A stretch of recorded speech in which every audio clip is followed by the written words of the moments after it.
Los linajes Illuminati. El linaje Astor. El primer fundador original de la fortuna Astor fue John Jacob Astor. Nació en Alemania en 1763 y murió en 1884. Descendiente de un linaje judío, John Jacob era un simple carnicero.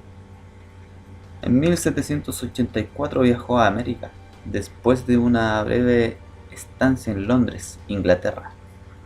A pesar de que la historia cuenta que viajó a América sin ningún centavo, cosa que quizás sea cierta, pero él pronto se unió a la logia masónica y después de 2 a 3 años se convirtió en el maestro de la logia holandesa número 8 en la ciudad de Nueva York.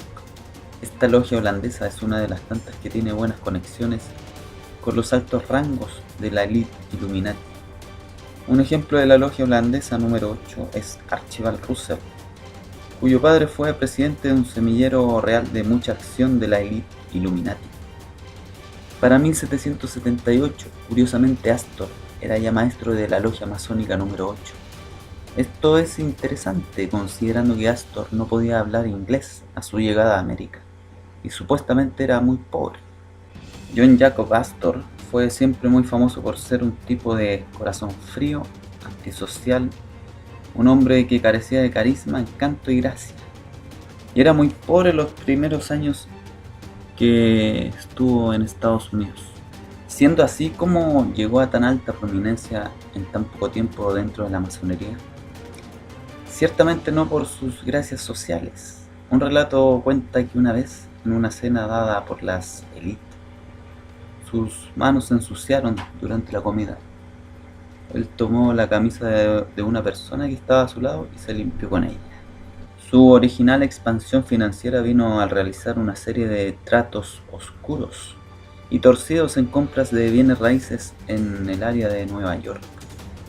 La siguiente expansión vino cuando 2 hombres le dieron un privilegio especial del gobierno.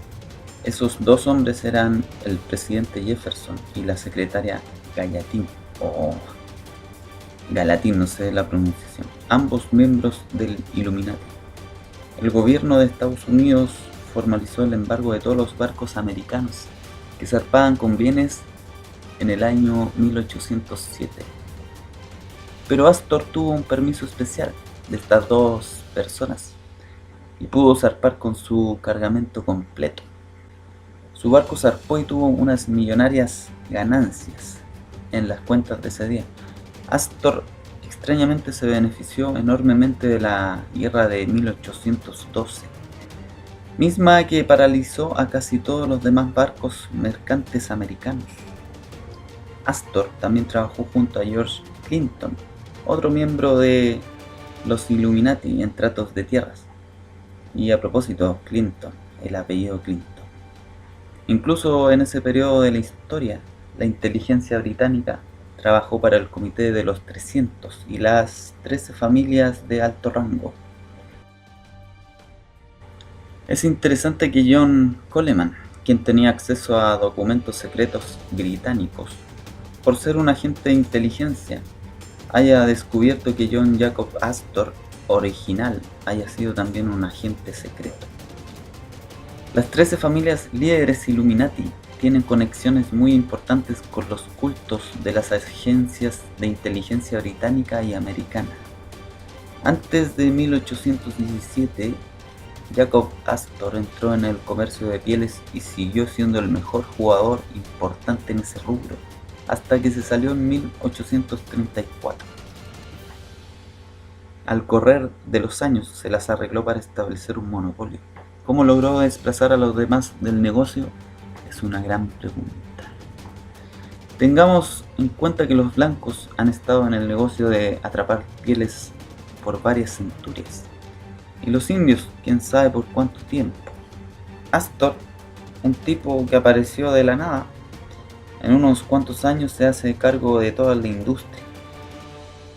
Esto solo pudo pasar porque los poderes ocultistas que maneja la familia Astor le dieron ese derecho. Obviamente otros en el Comité de los 300 tuvieron que hacerse a un lado, Pero si su posición en la jerarquía no le hubiese dado ese derecho a Astor, las otras familias que originalmente controlaban el comercio se hubiesen deshecho de él. Uno de los resultados de la compañía de pieles fue Astoria de Oregón, hoy en día quizás en honor a la familia que una vez se interesó en él. Astoria es un semillero para aquelarres satánicos en Oregón. Jacob Astor debió tener unas pocas e importantes conexiones. 3 de sus familias fueron capitanes de barcos veleros. Tenía conexiones en Londres con la familia de la realeza negra.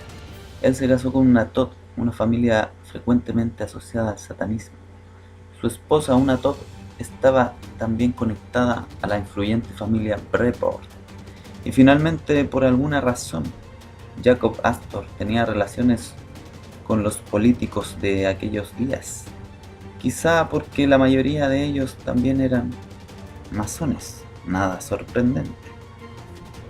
Por unos cuantos años, Jacob Astor participó en el comercio del opio, pero en 1818 él públicamente anunció dejar de mandar opio a China. John Coleman, en su buen libro La jerarquía de la conspiración, la historia del Comité de los 300, cita lo siguiente: Jacob Astor hizo una gran fortuna en el comercio del opio a China. Era el Comité de los 300 el que decidía quién participaba en el fabuloso y lucrativo negocio del comercio de opio a China. A través de la monopolística Baek y los beneficiarios de su generosidad quedaron para siempre ligados al Comité de los 300.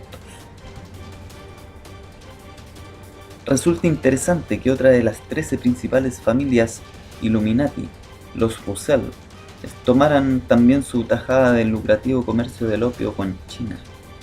Queda claro en repetidas ocasiones a través de la historia que Astor estaba al tanto de la información privilegiada dentro del gobierno y tenía su sistema de mensajería propio.